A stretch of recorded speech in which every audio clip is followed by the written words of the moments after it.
Derek sat at the edge of their California king bed, elbows on his knees, eyes locked on the cream-colored envelope resting on the nightstand. Gold script gleamed under the bedside lamp. Elliot and Harper, a celebration of love. His stomach tightened. That name, Elliot, had come up once before, briefly, like a passing breeze Mia didn't think mattered. But Derek remembered. People don't talk about former lovers unless they're still somewhere in the background. He picked up the invitation, flipping it over like it might explain itself. But there was nothing, just smooth, expensive cardstock. His thoughts raced. Why was Mia even invited? Were they still in contact? And if so, why had she never brought it up? The bathroom door opened, and steam followed Mia as she walked into the room, her hair wrapped in a towel, skin still pink from the shower. Her eyes fell on the card in Derek's hands, and she paused. "You're still on that?"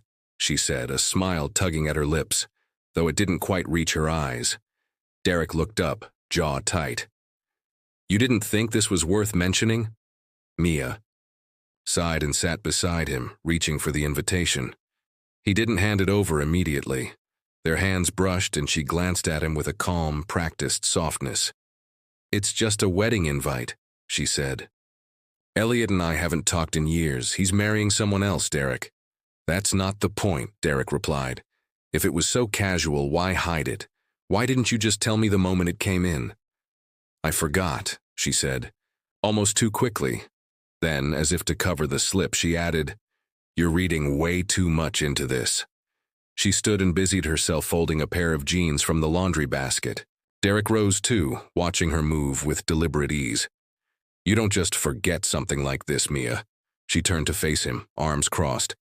"Look, if it's that big a deal to you, come with me. That way it's not weird." That stopped him. For a moment he considered it, but her eyes, they weren't inviting, they were challenging. "The way someone dares you to call their bluff." He shook his head. "You don't want me there." Her shoulders relaxed slightly, but she didn't argue. "It's not about that. It's just easier if I go alone. I don't want drama at someone else's wedding." Derek narrowed his eyes. "Awkward for who? Him? You?"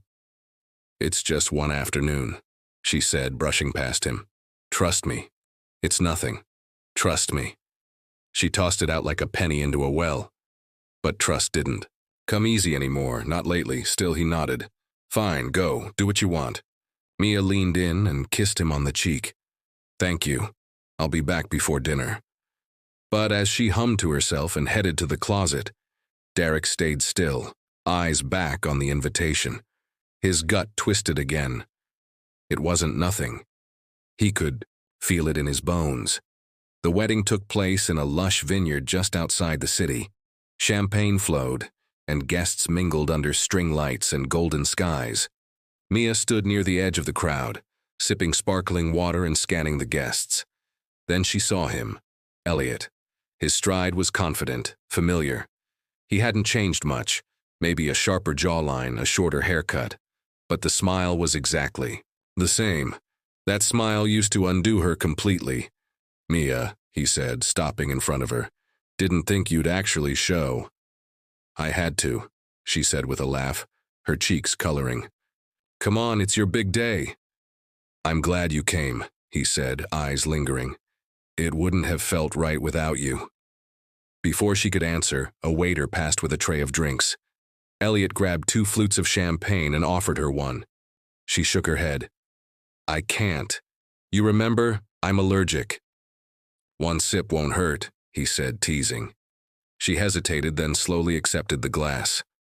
"Just one," she whispered, more to herself than him. The bubbles rose fast, like her nerves. "To old times," Elliot said, raising his glass. "To old friends," she replied, her voice quieter. They talked, laughed, and drifted through the reception like a pair of ghosts reliving something half-buried. The pull between them wasn't subtle. It was magnetic. Mia wore the necklace he'd once given her. She hadn't planned on it. It had just felt right. "You kept that?" Elliot asked, eyeing the pendant. She smiled sheepishly. "It felt like good luck." He turned toward the stage as his fiancée began her speech. Funny. I always thought it'd be you and me up there. Mia's chest tightened. She downed. The rest of her drink. The next came easy, then another. By the time the first dance began, Mia had lost track. Are you okay? Elliot asked as she leaned against a column. I'm fine, she replied, but the room was starting to spin. You don't look fine, he said gently. Sit for a bit. I'm not fragile, she snapped, her voice sharper than intended. Elliot raised his hands. I'm just trying to help. You don't get to judge me. Mia. Before he could finish, her knees gave way. Her hands clawed at the air, throat constricting. Someone shouted her name. Everything went dark. Back at home, Derek scrolled through old texts, half watching a movie. His phone buzzed. Unknown number. Mr. Collier? A calm voice asked. Yes? This is St. Luke's Hospital. Your wife was brought in tonight.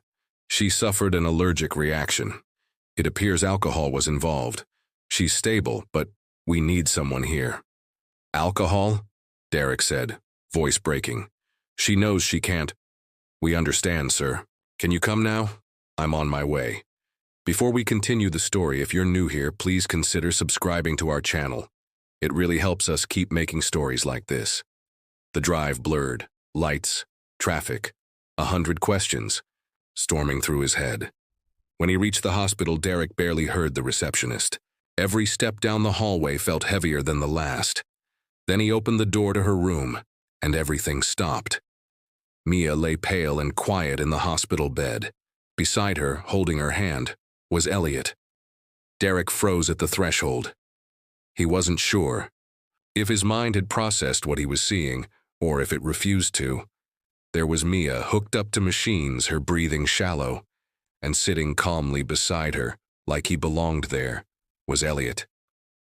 Elliot didn't flinch when Derek stepped in. In fact, he barely looked surprised.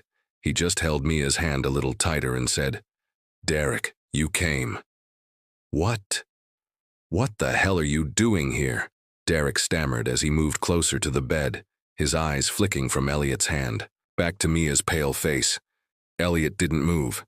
I stayed with her when she collapsed. I just didn't want to leave her alone. You didn't want to? Derek snapped. She has a husband, that's my wife lying there, and you're acting like you belong here.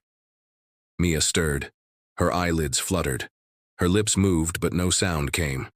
Derek leaned in, his voice softening. Mia? You okay? What happened? She blinked slowly, her expression foggy, but her voice had enough sharpness to cut the air. Stop yelling. Derek straightened. You've got to be kidding me. You're lying in a hospital bed after drinking something you know could kill. You and he's the one at your side? Mia turned her head away, eyes shutting briefly. You're overreacting. Overreacting. Derek's voice rose again. You're saying I'm the problem? She groaned and pressed her hand to her forehead. Just stop, Derek, not now. He looked down at her, searching for anything. Remorse, guilt, regret. All he saw was exhaustion. He stepped back. Fine. You don't want to talk now? I'll leave. But don't think I'm blind to what's going on. Without waiting for a reply, Derek walked out. But as he passed the nurse's station, he could still hear Elliot's voice murmuring something soft and comforting behind him. It felt like a knife. He drove home in silence. No music, no distractions. Just memory after memory clawing their way to the surface. He remembered the day he met Mia. A rainy Tuesday, a corner cafe. She was stirring her latte like she was deep in thought. He didn't even mean to talk to her. It just happened. The A. Kind of easy, quiet moment you don't realize will change everything until it already has. They talked for hours. She'd just ended a long-term relationship. Said she felt lost. Derek had no idea that the guy she left behind would keep orbiting their lives like a ghost. Elliot. Derek had heard about him first by accident. A name slipped into conversation. A too quick subject change. But he hadn't pressed. He trusted Mia, mostly. A year into their marriage, Derek found the shoebox. It was buried behind old sweaters in the closet. Inside, photos, letters, little souvenirs, all of them linked to Elliot. He shouldn't have opened it, but he did. The letters were intimate, emotional, dangerous. The worst part wasn't reading them. It was how familiar Elliot's words sounded, like he still had a piece of her heart, a piece Derek never really owned. He never brought it up. He tried to bury it, tell himself it didn't matter. But then came the baby, or what was supposed to be their baby. The night before Mia's collapse, they'd been eating dinner.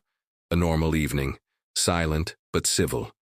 Derek had asked about the doctor's visit. How was the checkup? He asked, cutting into his steak. Mia didn't look up. Fine. Still due in April?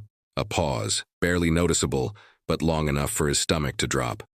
Yeah, late April, like I told you. But something was off. She was too quiet, too tense. He didn't say anything. Just watched her finish her asparagus like they were strangers. Then came the weird comment. I hope the baby has your eyes, she said out of nowhere. Derek blinked. My eyes? She nodded, sipping water. They're kind. That's when he knew. Something was wrong. He didn't push that night. But he couldn't sleep either. When she finally dozed off, he caught a strange scent on her scarf. A musky cologne he didn't wear. A scent he recognized but couldn't place. Then it hit. Elliot, that realization didn't leave his mind. Over the next few days, Derek watched everything Mia did. Every move, every word. The warmth between them had turned cold. She flinched when he touched her. She avoided his questions. She offered no explanations. And all the while, he said nothing. He waited. He watched, and he planned. Days later, Mia's phone buzzed with a call from her father's assistant. She stepped into the kitchen, coffee in hand, answering with a tired, "Hello?" Then her face went pale. "What?" she whispered. A pause. Then, "A heart attack?" She stayed frozen as the voice on the other end gave her details she barely heard. Derek walked in seconds later, catching her just as she ended the call. "My dad's gone," she said flatly. Derek's brow furrowed. "Gone?" "Dead." He reached for her, but she brushed past him without another word. The funeral came and went in a fog. Mia didn't cry. She barely blinked. She just stared ahead, unmoved, unreadable. But Derek noticed her clench her fists when the will was read. "To my daughter Mia, I leave the remainder of my estate. $40 million, the lawyer read aloud. Mia didn't react. However, the man continued, "This inheritance comes with a condition. Mia must remain married to her current husband for 1 full year from today." Derek's head whipped toward her, but she said nothing. No glance. No apology, just silence. On the ride home, Derek finally asked, "Why would he do that?" "Control," Mia said without emotion. "Even dead, he still wants to run my life." But something in her voice made Derek wonder if she wasn't just talking about her father. 2 days after the will was read, Mia sat across from Elliot at a quiet rooftop cafe downtown. The setting sun painted the city in gold, but her eyes were fixed on the ice swirling in her untouched drink. Elliot leaned forward, elbows on the table, eyes narrowed in concern. "$40 million?" he said in disbelief, like he still couldn't wrap his head around it. "That's game-changing." Mia didn't look impressed. "Yeah, life-changing, with a leash attached." Elliot raised his eyebrows. "So what now? You just play the perfect wife for a year?" She gave him a cold look. "Do I have a choice?" He leaned back and let out a slow breath. "Derek knows?" "He was sitting right next to me," she replied, her tone flat. "He heard every word." "Then you've got to keep him close," Elliot said. "Keep him happy. Just for a while." Mia stared at him. "You think this is funny?" "No," he said. But the grin tugging at the corner of his mouth told another story. "I think it's survival." She pressed her fingers to her temples. "I hate this. It's 1 year," he said calmly. "And then we walk away with everything. Together." The word together hung in the air longer than she wanted it to. It wasn't that she hadn't thought about it. She had more than once. The money, the escape, a clean start. But it all came at a price. A year of pretending. A year of lying to a man she'd once loved, maybe still did, if love could survive the weight of betrayal. You need to start converting some of the assets, Elliot said, dropping his voice to a near whisper. Get things moving, discreetly. Not all at once, she replied, rubbing her hands together. If I start cashing out everything, it'll look suspicious. Then do it slowly, a little at a time. Make it look like normal financial planning. The guy barely pays attention anyway. Mia looked down at her lap. He notices more than you think. But Elliot wasn't worried.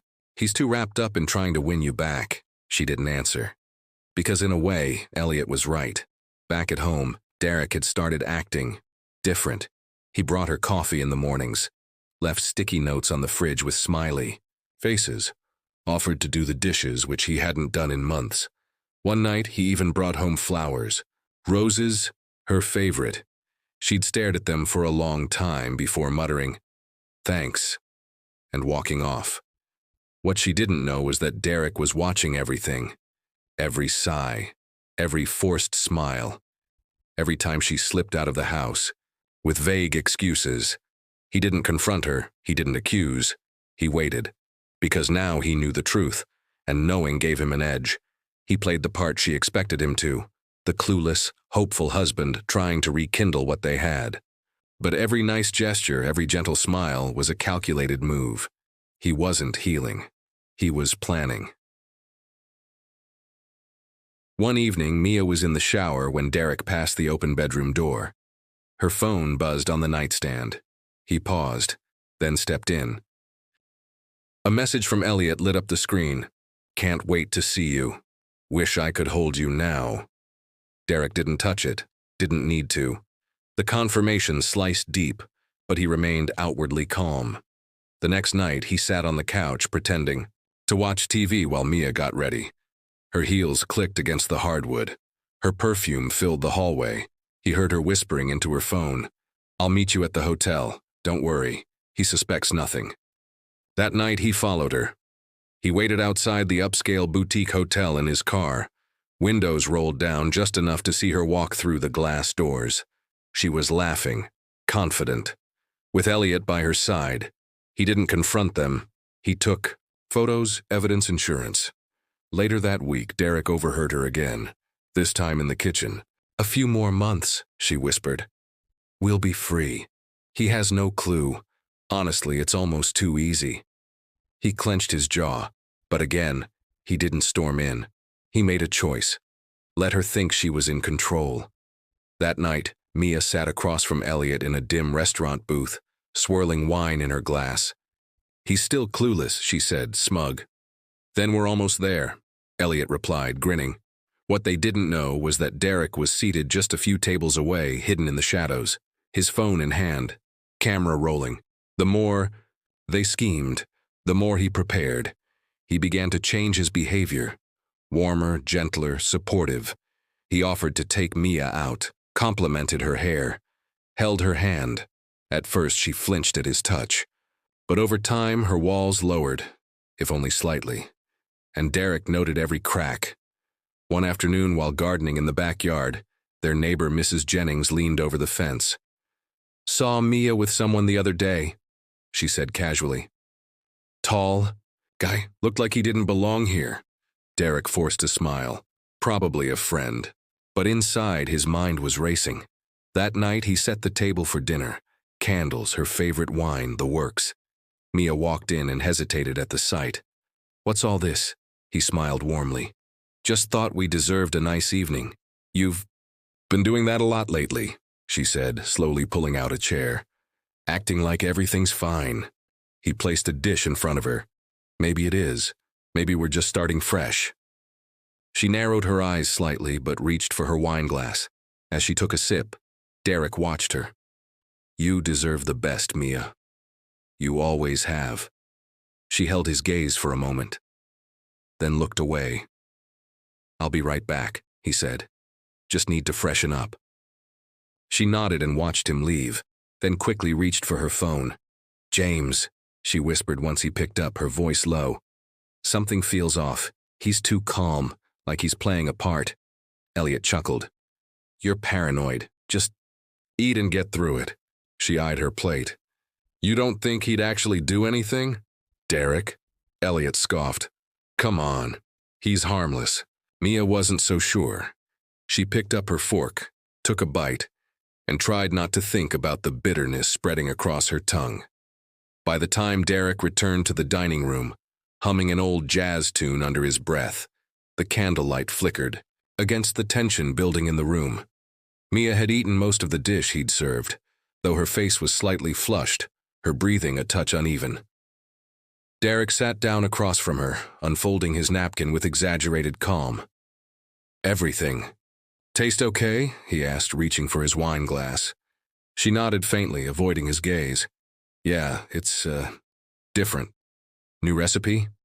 Something I've been experimenting with, he said. Wanted it to feel special. Mia shifted in her seat, her fingers tightening around the stem of her glass. The back of her throat burned slightly, and her stomach felt strange.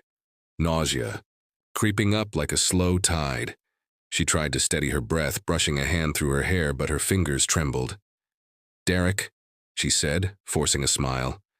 I think I need to lie down. He leaned forward slightly, eyes narrowing. Is everything okay? I don't know, just a little dizzy, she muttered. And then she slumped forward. Her glass tipped. Her plate slid. Her hand reached toward her throat. Derek stood slowly, like he'd been expecting it. You always hated surprises, he said softly. Mia gasped for breath, her chest heaving. Panic surged through her as her vision blurred. She tried to rise, but her legs buckled. Her hands grasped the edge of the table, slipping on the polished surface. Derek walked around the table, crouching beside her. His tone was low and cold. You thought I didn't know. You really believed I was just sitting here, watching you sneak around, smiling like a fool. Mia couldn't speak. Her lips moved, but the words didn't come out. She tried to reach for his sleeve, but he pulled back slightly, watching her struggle with something disturbingly calm. You planned everything, didn't you? He whispered. You and Elliot, laughing behind my back, counting the days until you could cash in and cut me loose. Her body trembled violently now, her breathing growing shallow. Please, she croaked, the word barely audible. Oh, now you want to talk? Derek said, tilting his head. You want to fix this? Her eyes pleaded. I trusted you, he murmured, his voice cracking just slightly. Even when it hurt, even when I knew. Behind her, Mia's phone buzzed on the table. The screen lit up. FaceTime, Elliot unanswered, still recording. Derek glanced at it, then back at Mia. You were going to end me for money, he said. You were willing to throw everything away, she whimpered again, struggling to lift her. Drew, it wasn't me. It was him, she gasped. Elliot pushed for it. Derek laughed bitterly. You always were the better liar between you two. She collapsed forward again, her head hitting his chest. Derek caught her gently, his hands wrapping around her shoulders. For a brief second, his expression softened. Then it hardened once. More. This was never going to end well, he whispered. Within minutes, the dining room was empty, the lights off, the food untouched, and Mia was gone. Outside, the night was quiet. No neighbors in sight. No cars on the road. Derek carried her to the trunk of his car, her body limp in his arms. He placed her down gently, like someone laying a child to sleep. His hands shook, but his face remained stone. He got behind the wheel and started driving. The streets blurred past under yellow streetlights as he headed toward the coast. His mind was locked in a strange stillness. No panic, no regret, just resolve. He reached the shoreline just after midnight. The beach was silent except for the tide, slowly climbing up the sand. The moon cast silver reflections across the water. Derek parked near the rocks, killed the headlights, and opened the trunk. He stood there for a long time, just staring at her. I loved you, he said under his breath, even when you made it impossible. Then he picked her up again and walked toward the waves. The sand slowed him down. His shoes sank, and the weight in his arms grew heavier with each step. By the time he reached the edge of the surf, the water lapped at his ankles. He laid her down carefully, positioning her body to look as though she'd fallen. A tragic accident, a misstep, a loss. Then, just as he turned to walk away, Mia's hand twitched. Derek spun around. Her eyes fluttered open. She sucked in a ragged breath, her voice barely a whisper. "Elliot, it was Elliot." He stared at her in disbelief. "No," he whispered. "No, you're not supposed to be talking." She tried to rise, but her strength was gone. "Don't do this, please." Derek knelt beside her, the surf swirling around them both. "You think this changes anything?" he said through clenched teeth. "You think saying his name saves you?" Mia's hand reached out weakly. "We can fix this. We still can." Derek stared at her, his face unreadable. Then he pressed down, firm and deliberate, until her breath stopped. The waves came and went, washing over the sand, washing over the truth. He walked back to his car, soaked to the knees, breathing hard. But as he reached the driver's seat, the sound of sirens pierced the night. His eyes widened. He wasn't alone. Blue lights flickered in the distance. Someone had called it in. Maybe the FaceTime call. Maybe a neighbor. Didn't matter now.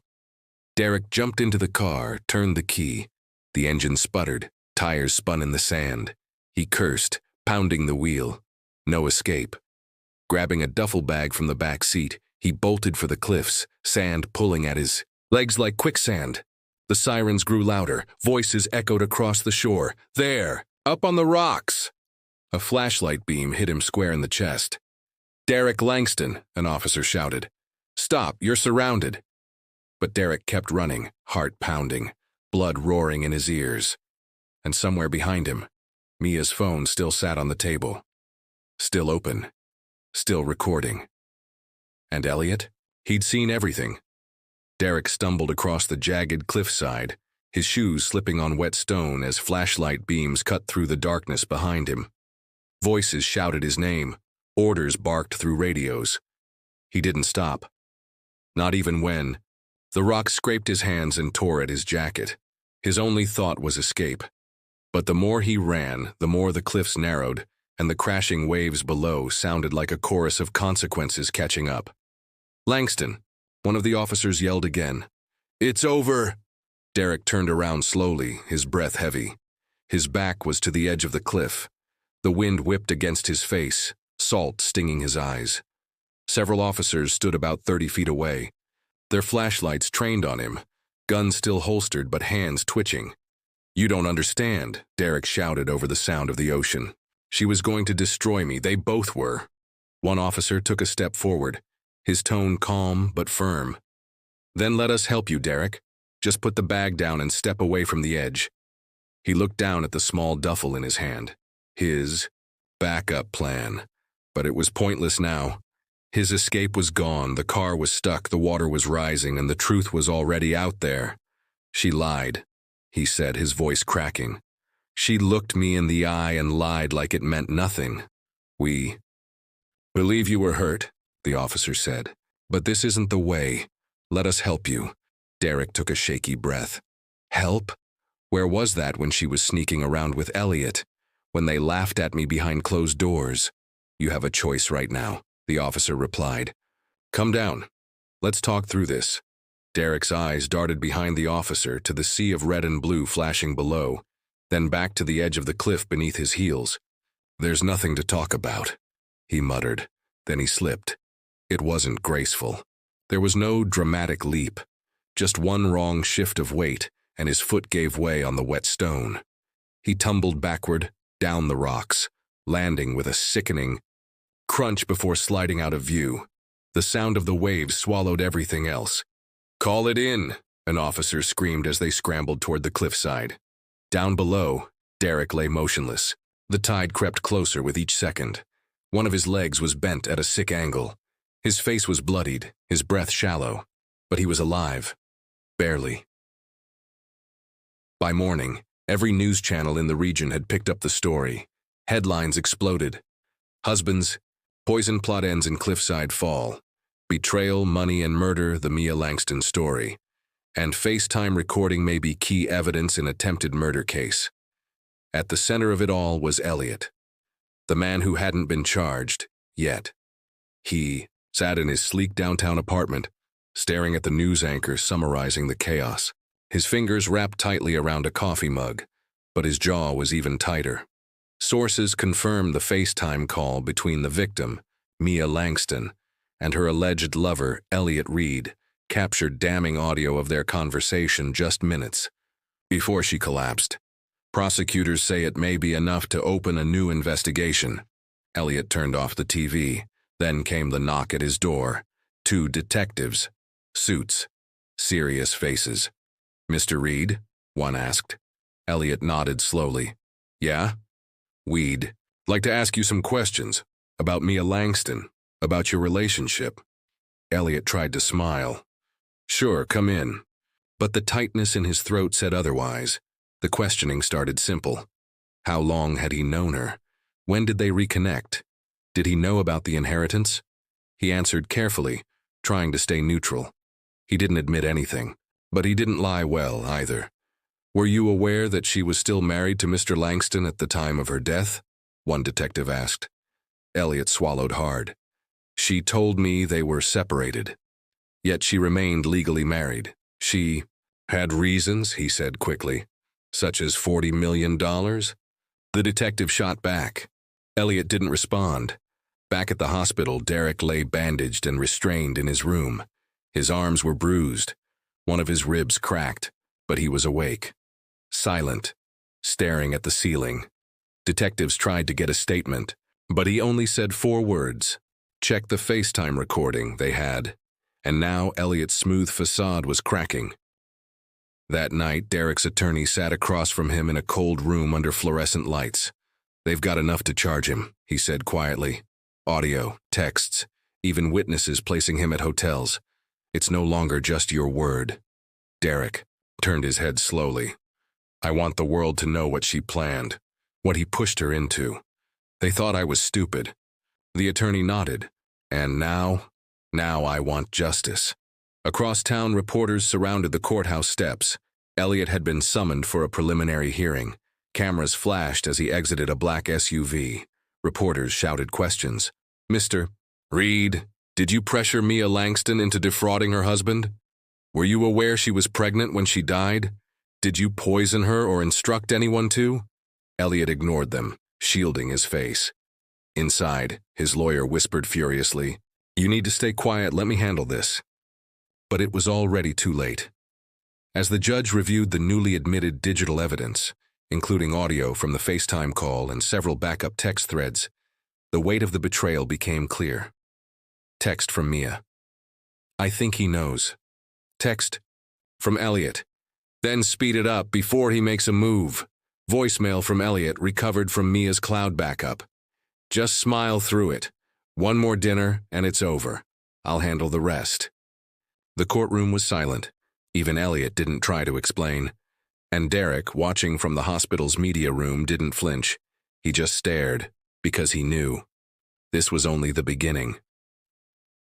The courtroom buzzed as the preliminary hearing closed with a wave of whispers, cameras, and speculation. Though Elliot hadn't been formally charged, his face was all over the news. Commentators speculated about his relationship with Mia, debated the implications of the FaceTime recording, and replayed his every smirk and misstep in slow motion. He could barely step outside without being followed. Paparazzi snapped photos through restaurant windows. Headlines branded him everything from financial manipulator to would-be accomplice. Still, he denied everything. "I didn't poison anyone," he told a local reporter in a shaky interview. Mia was confused. She didn't know what she wanted. But behind closed doors, Elliot was unraveling. His business deals collapsed one by one. Investors pulled out. His bank account drained faster than he could stop it. And worst of all, he couldn't stop thinking about what Mia had said in her last recorded moments. It was Elliot. The pressure boiled over one morning when a plain envelope appeared on his doorstep.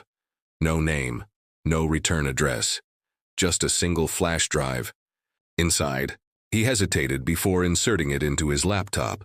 A media file opened automatically. It was audio, crackling slightly but unmistakable. His voice. Just smile and nod, Mia. Eat whatever he gives you. We're almost through this. Then her voice hesitant. Are you sure he won't notice? Followed by Elliot's laugh. He's too busy trying to win you back, he won't do anything. The file ended, but it was enough. Enough to prove intent. Enough to destroy what was left of Elliot's reputation. Meanwhile, Derek remained in custody at the medical wing of the city jail, healing slowly from his fall. Physically, the bruises had begun to fade, but mentally the scars only deepened.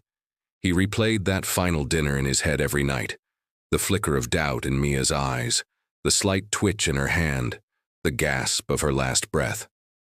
His guilt, tangled with rage. Had she truly intended to kill him, or had she been caught between fear and manipulation? He wasn't sure anymore, but it didn't matter. Mia was gone. And he had crossed a line he could never return from. The state assigned a psychologist to monitor Derek's behavior. She reported him as calm, compliant, emotionally suppressed.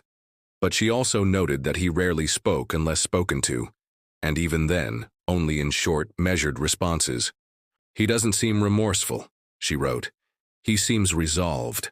By the time the full trial began, the courthouse had become a media circus. Protesters lined the steps with signs. Some held posters of Mia with angel wings. Others waved. Banners reading, "Free Derek," he was set up. News vans parked in rows. Online influencers debated the story on live streams. And every detail of the case, the betrayal, the baby, the fortune, was dissected by people who had never known any of them. Inside the courtroom, the prosecution came out strong. They played the FaceTime clip. They displayed texts between Mia and Elliot. They even brought in Mia's OBGYN, who confirmed on record that Mia had been 12 weeks pregnant at the time of her death. When asked who the father was, the doctor replied, "Mr. Langston." There was no doubt. The revelation hit the jury hard. It hit Derek harder. He'd spent months believing the baby was Elliot's. That belief had fueled every decision, every dark turn. But now, the truth cut deeper than any betrayal.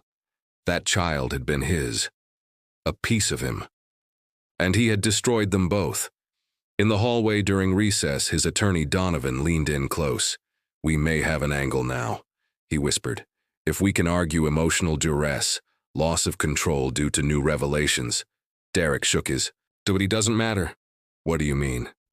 "I still did it," he replied, eyes fixed on the floor. "Knowing why doesn't change what I did." The defense tried its best to reframe the story. Donovan painted Derek as a heartbroken man, isolated and deceived, pushed past the edge by a woman he loved and a man who exploited her. "He didn't act out of malice," Donovan said during closing arguments. "He acted out of devastation, out of pain. He was manipulated by two people he trusted." And he snapped. But the prosecution didn't flinch. "Heartbreak is not an excuse for murder," the lead attorney said firmly. "This was not an accident. This was premeditated. He planned the dinner. He controlled the scene. He watched her suffer. And he made no attempt to save her." As the jury deliberated, Elliot sat in the back row of the courtroom, trying to avoid attention. He wore sunglasses, a ball cap, but everyone still recognized him. A woman in the second row leaned over and whispered, "That's the guy who told her to do it." Elliot stiffened but said nothing. He hadn't been charged yet, but the DA's office had confirmed that a second investigation was underway. His assets were frozen, his legal bills mounting, his freedom hanging by a thread. Back in the deliberation room, the jury spent hours arguing intent. Was Derek a monster or a man who had been emotionally tortured until he broke? The vote was close, too close. But by the end of the third day, they returned to the courtroom with a verdict. Derek stood, shackled and pale. He didn't look at the jury. He didn't look at Elliot. He just stared straight ahead, waiting for the gavel. "We, the jury, find the defendant guilty." Not a gasp, not a cry, just silence. The judge nodded solemnly. "Sentencing will be scheduled for next week. Until then, the defendant will remain in custody." As the guards led Derek out, he finally turned his head and locked eyes with Elliot. His gaze didn't rage. It warned. Elliot swallowed hard and turned away. Outside the courthouse, cameras swarmed. Reporters shouted into microphones. Social media exploded. But none of the noise mattered anymore. The truth was out. The web had unraveled. And for Derek Langston, whatever came next would not be freedom. It would be legacy of betrayal, of pain, of consequences. 1 week later, Derek stood before the court for sentencing. He wore a suit, the same one from his wedding, now loose around the shoulders. His hair had grayed at the edges, and deep shadows clung beneath his eyes. He didn't speak. He didn't plead. He simply listened as the judge recited the crimes. Second-degree murder, falsification of evidence, tampering with a corpse. The courtroom remained still, every spectator waiting for one final twist that never came. When the sentence was read, life in prison without parole, Derek showed no reaction, not a flinch, not a sigh. Just a slow, exhausted blink, as if it was the only movement he could manage. Outside, cameras flashed as the guards led him down the courthouse steps. Protesters screamed on both sides of the street, some calling him a monster, others chanting, "He was framed." But Derek didn't hear any of it. His eyes were locked on the horizon. The sky was gray and a light drizzle had begun to fall. Somewhere in the distance, thunder rumbled. He was escorted into a prison van.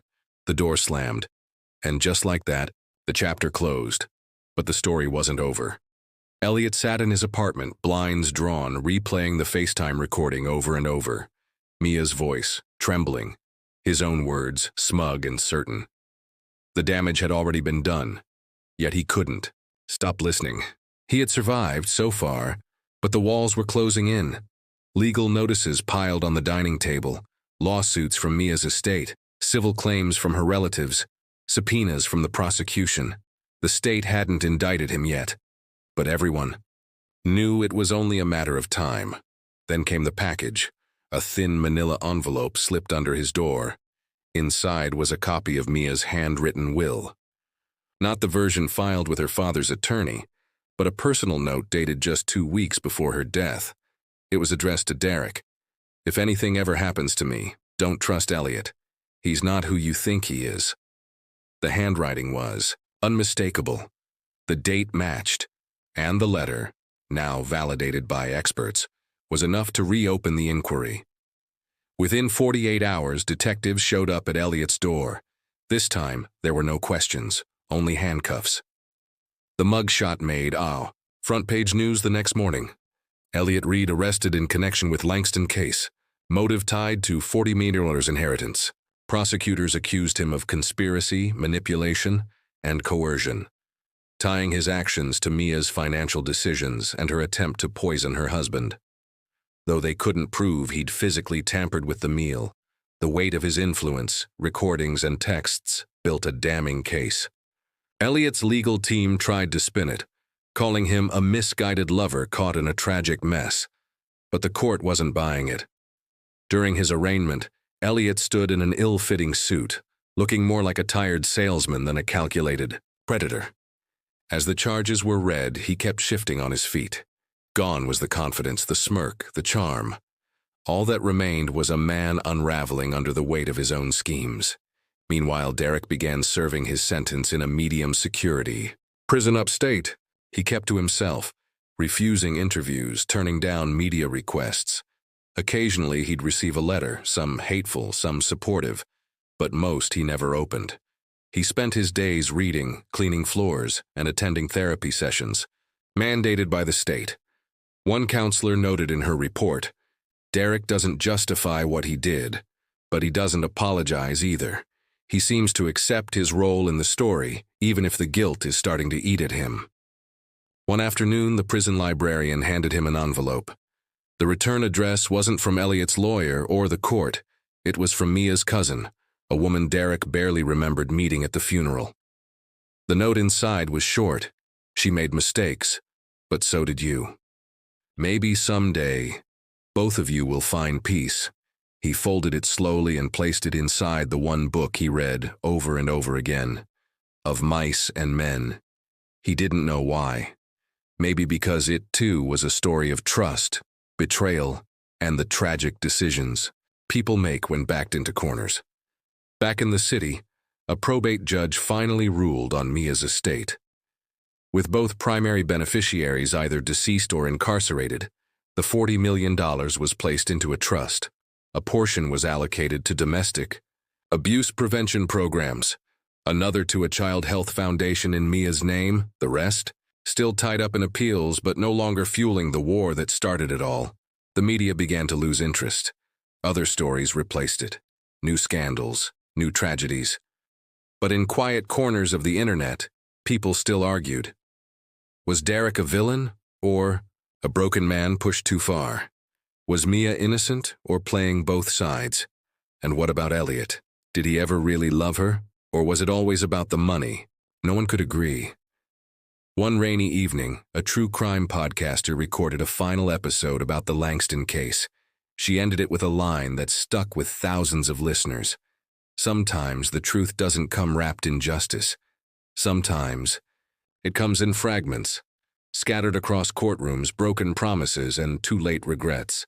But if there's one thing we know from the Langston story, it's that betrayal cuts deepest when it comes from the people we trust most. Years passed. Derek grew older. Elliot was convicted, though on reduced charges. And Mia, whose memory was stained, praised, and dissected, remained the ghost between them both. In the end, there were no victors, only aftermath, only questions, and the slow, relentless ticking of time. If you enjoyed this story, please subscribe to our channel and let us know your favorite moment in the comments.